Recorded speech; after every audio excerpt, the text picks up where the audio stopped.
Doma, doma, meu querido e minha querida jovem, seja muito bem-vindo para mais um vídeo de Black Clover e seu episódio número 97, mais conhecido como A Volta de Fuegoleon. Pois, sério, não tem como, me desculpa, podem achar que é spoiler, mas já tá na Open bem escancarado que ele vai voltar. A gente viu pela cena final que, tipo, deu a entender que ele já tá recuperando os movimentos, e a gente ainda viu pela prévia do próximo episódio que já é o título O Leão Adormecido. Então você acha que ele não vai voltar no próximo episódio, meu querido? É claro que ele vai voltar. Mas para todo caso, a gente fala sobre isso até talvez no final do vídeo ou próximo vídeo.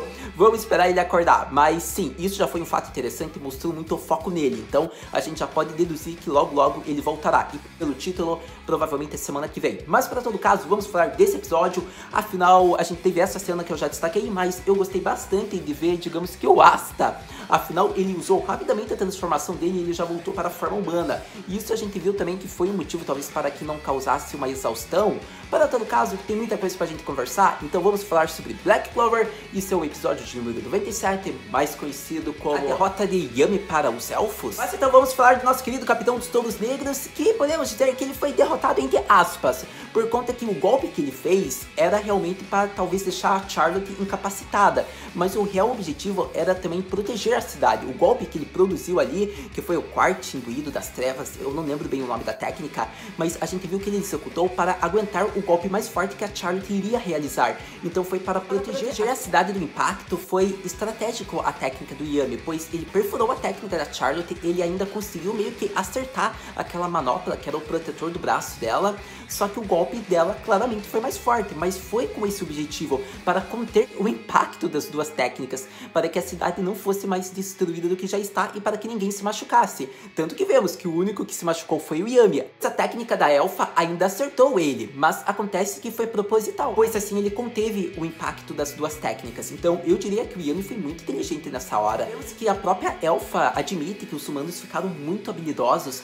pois eles já conseguem executar técnicas que podem até mesmo fazer arranhões nos elfos. Então vemos que ela fala que eles subestimaram os humanos. E daí acontece que ela meio que foge, pois ela achou que tinha derrotado o Yami, ela sai do local pois ela gastou uma quantidade enorme de mana, e para meio que ela preserve e descanse um pouco, ela vai esperar o Lirito em algum local junto dos outros. Então essa parte meio que se encerrou por assim. Vemos que Yami sai das rochas que ele havia sido engolido, e foi muito engraçado, porque ele já sai e tipo, ele já fala: cadê aquela desgraçada? Cadê aquela sirigaita? Cadê aquela rosa espinhosa? Então foi uma cena muito engraçada, porque tipo, ele já tava bravo, porque ele já falava que ele não tinha perdido a batalha, que ele ainda tava em pé e ele podia enfrentar ela, e já tava procurando ela, onde que ela tava. O que acontece é que nesse momento a Sora chegou, porque ela colocou, digamos que o corpo do Rei Mago em um local seguro, como o Yami havia pedido, e ela usou, digamos que o golem dela para fazer, digamos que uma cobertura sobre o corpo em si. Só que ela não sabe que é o corpo do Rei Mago, isso o Yami não falou para ela, então ela não sabe que ela tá guardando o corpo do Rei Mago. Então tá sendo muito engraçado essa parte. O que acontece é que eu quero que você lembre dessa cena, tipo, o local onde a Sora colocou o corpo do Rei Mago, porque isso vai ser muito importante para o final, digamos que desse arco dos elfos, quando iniciar um novo arco que tá começando no mangá. Então lembre-se bem desse local. Mas só dando essa dica aí, que eu acho que você vai esquecer, porque eu mesmo tinha esquecido, só fui lembrar quando o mangá mostrou. Então vamos falar agora do que tá acontecendo. Então, a gente viu que daí ela chegou já no local, ela achou que o Yami havia morrido, afinal ele tinha sido engolido pelas rochas, só que ela viu daí quando ele saiu, e daí acontece que o Yami fala: você guardou aquilo que eu te pedi? E daí ela fala: sim, eu guardei num local bem seguro. E ele fala: é bom mesmo, sua Palerma, eu tô contando com você. Ela rapidamente responde: só te coçou, eu também estou contando com você para cuidar da minha Nessan. E digamos que o Yami já fala: você acha que você tá falando com quem? É claro que eu vou salvar ela. Então acontece que realmente a gente vê que tipo, ela tá contando realmente com o Yami, porque ela sabe que ela não tem poder mágico suficiente, ela não tem a experiência de um capitão como o Yami para deter, digamos, a elfa que está controlando o corpo, digamos, da capitã lá das rosas azuis, da Charlotte. O que acontece é que vemos daí que o Yami rapidamente dá as ordens que ela terá que fazer. A gente vê que ele fala que ela vai ter que resgatar o povo e cuidar da coação, enquanto ele vai ver o que ele faz. Então acontece que ela obedeceu rapidamente as ordens, pois ela havia perguntado, e E daí a gente viu que o Yami começou a pensar realmente o que ele pode fazer. Ele vai atrás dela, ele vai atrás do líder do Byakuya, ele ainda não sabe o que realmente ele pode fazer. Então digamos que o Yami tá meio que em dúvida no que ele fazer. Afinal, digamos que o reino tá destruído, em chamas, um caos. Mas então vamos falar da parte dos Royal Knights. Afinal, devemos falar que teve um momento focado neles e foi a melhor parte do episódio, eu diria, na minha opinião. Mas então, vemos que a maioria dos membros já se tornou elfo, ou melhor, foi reencarnado pelo feitiço, pela magia de reencarnação. Então digamos que é uma outra alma que está ocupando e controlando o corpo, digamos, humanos, como por exemplo do Ruka, do Yuno, entre vários outros personagens. O que acontece é que vemos que o Ruka já mostrou que tipo, ele não quer papo com humanos, ele quer destruir eles, principalmente se for da realeza, tanto que vemos que a magia mais básica dele foi um golpe descontrolado de raio, tanto que perfurou a parede da base do Byakuya e quase acabou acertando aquele mago que era o mago da magia espacial lá do Rei Mago. Foi muito engraçada a cena, porque a gente deve ter imaginado que o cara gelou com o golpe, tipo, ele deve ter pensado, caraca, a festa tá boa aí dentro, né, eu vou continuar longe, e se possível mais longe ainda dessa base, por conta que a gente viu, tipo, o poder dos elfos tá muito descontrolado, eles nem têm controle porque eles estão adormecidos por muito tempo. A gente viu que, tipo, tá em outro patamar, tanto que a Noelle mesmo falou isso lá junto do irmão da Mimosa, eles perceberam a situação que eles estão.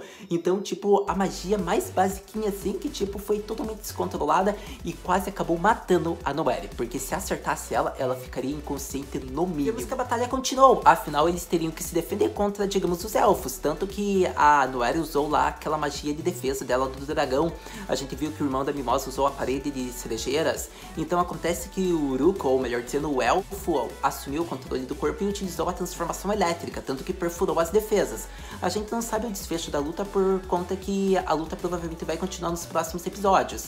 Então a parte deles meio que foi terminada nesse episódio. Mas então vamos falar agora da parte mais interessante, vamos falar de Asta versus Raya. Vemos que o Raya conseguiu atingir um novo nível, ele atingiu o nível Super Saiyajin, por conta que a áurea dele está toda iluminada, tá tipo toda aquela amarela, semelhante aos Super Saiyajins. Então acontece que a gente viu que ele consegue agora utilizar 2 atributos mágicos ao invés de 1. A gente sabia que ele conseguiria copiar um, como ele estava fazendo, tipo, ele usa magia espacial, ele só pode usar esse. Só que agora ele consegue usar 2, ou seja, digamos que magia espacial e magia de luz, por exemplo. Então acontece que a gente viu que copiando magias semelhantes a do Yami e a do Firaru, por exemplo, ele está agora meio que imbatível. Tanto que acontece que ele começa a dar um sword, digamos que para os Royal Knights. E acontece que a Negorion fala, está vendo? Eles querem nos matar por sentimentos imutáveis, não adianta você tentar conversar com eles. E o mesmo já responde que vencendo-os, ele vai conseguir fazer com que a ideia deles seja aceita. Então ela só fala, então faça isso antes que eu os derrote. Então digamos que quando o Asta já estava se preparando para contra-atacar, acontece que o Riro chega. Mas não o Riro, e sim o elfo que está controlando o corpo do nosso querido capitão dos servos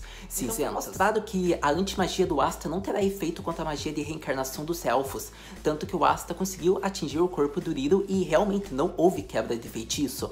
O feitiço deles é um outro nível, um outro poder que nem mesmo a antimagia de Asta consegue atingir, digamos que quebrar, desfazer. Então vemos que daí o Asta já meio que começa a pensar numa estratégia, ou melhor dizendo, ele tenta contra-atacar, digamos que a pintura do Riro, e ele começa a se defender, porque agora eles estão sem uma ideia. O que acontece é que nesse momento surge mais dos Royal Knights, só que dos Royal Knights que são os elfos. Então acontece que já tinham uns 6 ou 8, digamos assim, em volta do Asta, do Zora e da Anegorion. O que acontece é que o próprio Zora fala que no momento não tem como eles vencerem, pois eles vão virar churrasquinho se duvidar, então eles vão recuar. Acontece que após o Asta concordar, a gente viu que a Anegorion cria uma passagem e já joga os dois e ela ficou... Agora ela poderá lutar livremente, afinal digamos que cuidar do Asta, do Zora, digamos já foi um trabalhão. Afinal devemos lembrar que, como ela falou, como capitã, a vida deles está nas mãos dela. Apesar que depois dessa cena final ela falou que agora ela pode matar eles se quiser, então é complicado, porque se digamos ela precisar matar um dos elfos que está no corpo do Royal Knight, qual seria a escolha dela? Mas para todo caso, a gente sabe que agora ela pode lutar, digamos que sem preocupação, ela pode usar todo o poder dela. E parece que é uma cena de sacrifício, como muitos animes mostram, mas na verdade não é, por conta que, lembremos, ela é muito poderosa, ela é tão poderosa quanto o Fuegoleon.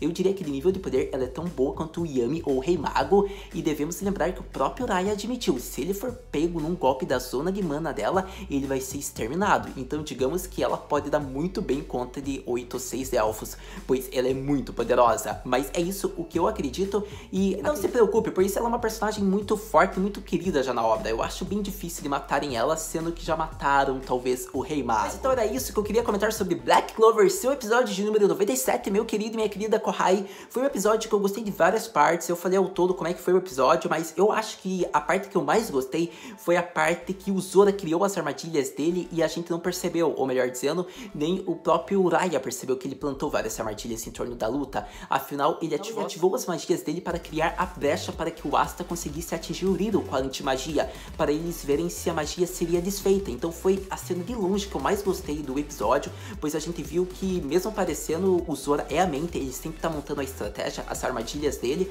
A gente viu que foi mostrada a explicação que a antimagia não tem efeito nenhum sobre a magia dos elfos, pelo menos sobre essa de reencarnação, além do fato de ver que os elfos estão todos poderosos mesmo no corpo de humanos. Mas mesmo sendo poderosos não quer dizer que os humanos são fracos, afinal lembremos que o Yami lutou de igual para igual com a Charlotte, então digamos que se ele levar talvez mais a sério e não se preocupar com a cidade, talvez ele chegue no mesmo nível. Então talvez os capitães mágicos estejam no nível dos elfos, pelo menos é isso que eu penso. Vale-se dizer que dois vilões, digamos que dos primeiros arcos de Black Clover, acabaram escapando lá da prisão com toda essa confusão. A gente viu que aquele ex-capitão lá das Orcas Púrpuras, ele acabou fugindo junto daquele vilão das correntes que foi do primeiro episódio, se eu não me engano, que digamos, ele consegue controlar a pessoa, mas foi derrotado pela antimagia do Asta. Foi até engraçada a cena, porque ambos ficaram, digamos, tendo um reencontro e falaram se não fosse para aquele garoto da antimagia, então digamos que eles descobriram que ambos foram pra cadeia por conta do Asta. Foi muito boa. Vemos que até mesmo eles, com uma combinação de técnicas, conseguiram dar conta de um membro, digamos que dos elfos. Afinal, um dos elfos reencarnados acabou vendo que eles são humanos, então ele foi ali naquela prisão e iria acabar com eles. Vemos que graças à magia do ex-capitão das Orcas de se tornar invisível e mais um acompanhante, e utilizando-se da magia de corrente, onde você pode deixar o seu oponente incapacitado, juntando as duas técnicas, eles conseguiram dar conta e deixar imóvel um dos elfos. E isso foi muito interessante porque mostra até técnicas simples podem deixar que elfos por um momento surpresos ou parados. Só que a gente provavelmente vai ver aquele elfo talvez saindo daquelas correntes ou algo do tipo, ou talvez nem mostrem mais essa parte. Mas foi legal o fato de mostrar que com estratégia e técnica você pode até derrotar um elfo. Pelo menos é isso que a gente viu dessa cena. Mas então no momento era isso. Quero que você me diga nos comentários o que você tá achando dessa fase de Black Clover, esse arco, esses episódios mais recentes, o que você anda gostando, o que você não tá gostando. Se você acompanha o mangá, não dê spoilers, mas diga o que você tá achando do mangá. Digamos que com uma frase bem curta que, digamos, a pessoa que vê o anime não vai entender, mas diz aí o que você tá achando dos capítulos mais recentes. Compartilhe o vídeo, dê like, se inscreva no canal, pois isso estará ajudando bastante. E se sua pergunta é, Haru-senpai, o que podemos esperar para o próximo episódio de Black Clover? Para o próximo episódio, meu querido e minha querida Kohai, finalmente teremos provavelmente a volta de um dos personagens mais legais de Black Clover, um dos capitães mais poderosos na minha opinião. Finalmente teremos a volta de Fuegorion. Se depender de mim, é para acontecer isso no próximo episódio. E acredite, vai ser de uma forma épica se realmente acontecer no próximo episódio a volta dele. Vai ser até emocionante, quase gerará lágrimas. Mas para todo caso, o que eu tô esperando para o próximo episódio provavelmente é o foco no Fuegorion pelo título da prévia. E talvez a gente veja o Asta se reunindo com os outros membros, como a Noeri, o irmão da Mimosa, a própria Mimosa e Kuzora, que já está junto, afinal ambos foram mandados para o mesmo lugar. Então provavelmente talvez a gente veja a volta deles para a capital ou algo do tipo. Mas garanto uma coisa, assistindo o próximo episódio a gente conversa. Muito obrigado por ter visto esse vídeo até agora. A gente se vê no próximo vídeo de Black Clover. Mata, né?